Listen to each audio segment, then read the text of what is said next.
perhatikan tugas dari kelompok 13.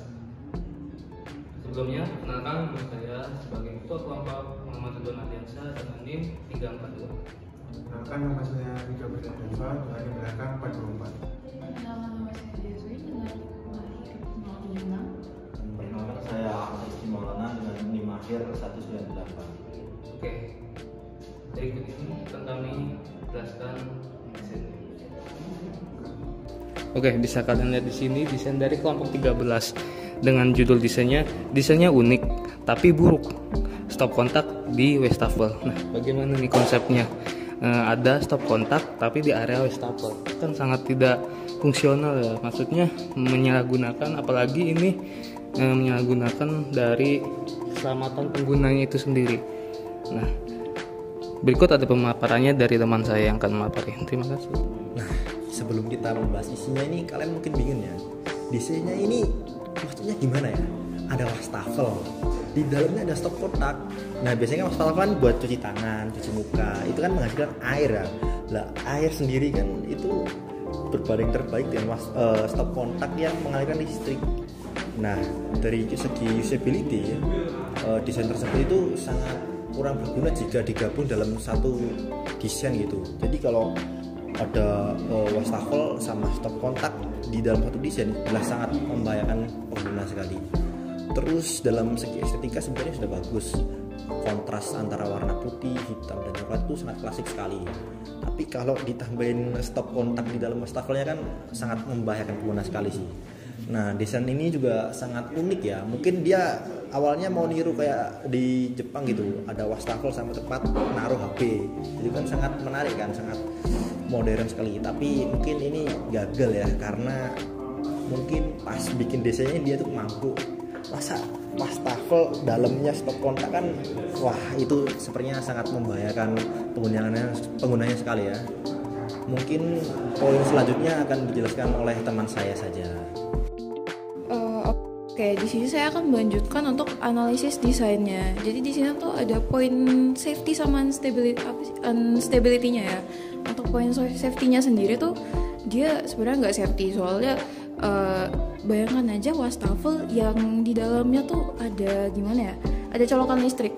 Kan biasanya kalau misalkan wastafel itu pada umumnya kan biasanya kadang menampung air ya, yang banyak buat membilas ini ya, apa sih, cucian yang kotor. Tapi kalau misalkan kayak gini kan jadinya kalau misalkan ada gimana ya, stop kontak yang biasanya terkena air dikit aja tuh kadang tuh dia bisa bikin apa sih, kita kesetrum gitu loh. Apalagi yang ini tuh anjrit mati sih. Oke, berarti untuk poin safety-nya dia nggak safety sama sekali ya, soalnya memang dia stop kontaknya di dalam wastafelnya, sinknya. Untuk instability ya udah dia rawan cipratan air dan memang sangat berbahaya sekali ya. Oke, mungkin hanya itu saja.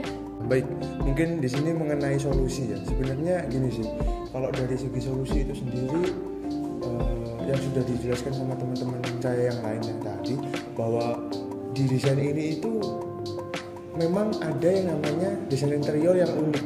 Nah, tapi ini unik tapi ngawur.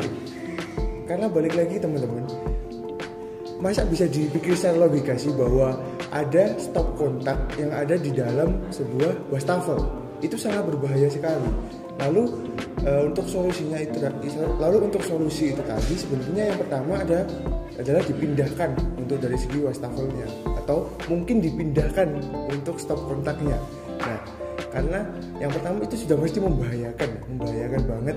Lalu yang kedua ya bisa terjadi mungkin kebakaran atau bahkan sampai kesetrum dan yang lain-lain. Lalu untuk yang kedua mungkin kalau untuk kalau misalnya ingin ada stop kontak di dekat wastafel, itu mungkin agak sedikit dipisah atau bahkan di atasnya lah, atau bahkan dipisah secara jarak, agar supaya ketika nanti kita sedang mencuci piring atau bahkan mencuci tangan, itu tidak terjadi yang namanya korsleting atau bahkan sampai membahayakan si kitanya sebagai pengguna. Lalu dari segi mungkin saya akan langsung masuk ke bagian kesimpulannya. Nah, seperti yang teman-teman saya jelaskan tadi ya, sedikit tentang kesimpulan. Sebenarnya desain ini itu unik, memang unik, saya harus akui, dari segi kontras, dari segi warna warna tembok, terus dari segi wastafelnya itu sangat bagus sekali, memang unik. Tapi ngawurnya ya itu tadi, ngawurnya ya ada stop kontak di dalam wastafel, itu yang pertama. Yang kedua, mungkin desainernya ini berpikirnya tidak logis karena masa ada sih orang yang mau cuci piring sambil main HP gitu kan, nggak mungkin kan. Atau ada orang yang sambil cuci piring sambil main Mobile Legends kan, nggak mungkin. Nah, mungkin itu aja sih kesimpulan dari aku. Yang utama dan yang pasti ini membahayakan teman-teman. Oke, terima kasih. Oke, selanjutnya kita akan menjelaskan bagaimana desain dan PPT kelompok 13 ini masuk ke kriteria dari good design dan bad design. Sebelumnya akan dijelaskan dulu secara good design oleh teman saya. Nah, oke, baik. Di sini saya akan menjelaskan kenapa PPT dari kelompok 11 ini itu kelompok 11 ya? 13. Sorry, kelompok 13 ini itu good design. Nah, yang pertama itu karena elemen-elemen yang ada di PPT ini itu tidak alay atau tidak terlalu banyak. Ya, itu yang pertama. Yang kedua, dari segi tulisannya ini tuh cukup jelas karena menggunakan font berwarna putih. Dan juga dari nggak nabrak gitu loh antara background dan juga warna dari font. Lalu untuk fontnya juga, untuk materi dari fontnya itu nggak terlalu banyak tulisan dan lebih menonjolkan gambar, yang mana gambarnya juga sesuai dari desain PPT ataupun gambar yang dari PPT ini. Mungkin cukup itu ya untuk dari sisi good design. Selanjutnya dari bad design-nya akan dijelaskan oleh teman saya. Oke, permisi. Saya lanjut untuk bad design-nya. Mungkin untuk bad design sih sebenarnya di sini nggak terlalu banyak ya, karena yang saya komentari di sini hanya bagian gambarnya saja sama background dari PPT-nya. Justru itu yang nggak masuk sama sekali, soalnya kurang ya. Lihat saja kalau bisa kalian lihat di sini kalau semisalkan dari warna gambar yang wastafelnya, dia untuk temboknya sendiri tuh dia orange ya. Dan kalau misalkan mau dibalancing sama yang background PPT-nya, justru dia nggak masuk sama sekali ya, karena ya ungu sama orange gitu ya, nggak banget gitu. Tapi kalau misalkan mungkin untuk dari warna putih ya oke lah, tapi untuk di situ nggak sama sekali. Ya itu mungkin untuk bad design-nya. Kita lanjut untuk kriterianya yang akan disampaikan oleh teman saya. Oke, di sini saya hanya akan mengomentari contoh gambar bad design yang diambil oleh kelompok 13. Nah, kenapa ini masuk dalam kriteria bad design? Karena di situ desainnya kan ada wastafel sama di dalamnya ada stop kontak. Nah, itu sebenarnya yang mendesain itu sangat tidak memperhatikan keselamatan pengguna karena bisa sangat membahayakan. Karena jika airnya itu dengan listrik, maka kita bisa kesetrum dan akibat terburuknya kita bisa meninggal ataupun terluka berat itu. Untuk poin selanjutnya akan dijelaskan oleh teman saya.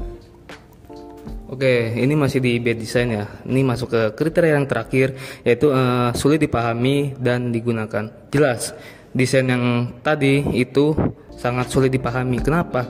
Masa ada colokan di dalam wastafel? Itu sangat tidak fungsional dan saling bertabrakan lah, terutama untuk penggunaan ya kan, karena itu sangat-sangat berbahaya. Nah, kemudian sulit untuk digunakan. Jelas, gimana caranya kita pakai wastafel atau colokan tapi secara berbarengan, itu kan sangat tidak berkesinambungan ya. Maksudnya kita mau nyolok nih, ngecas HP tapi airnya nyala, nah itu bisa jadi konsleting, terus bisa membahayakan penggunanya itu sendiri. Oke, mungkin itu aja ya dari kita. Cukup dari kelompok 11. Itu aja presentasi dari kami, presentasi untuk menilai desain dari kelompok 13. Kurang dari kami, akhir kata, wassalamualaikum warahmatullahi wabarakatuh.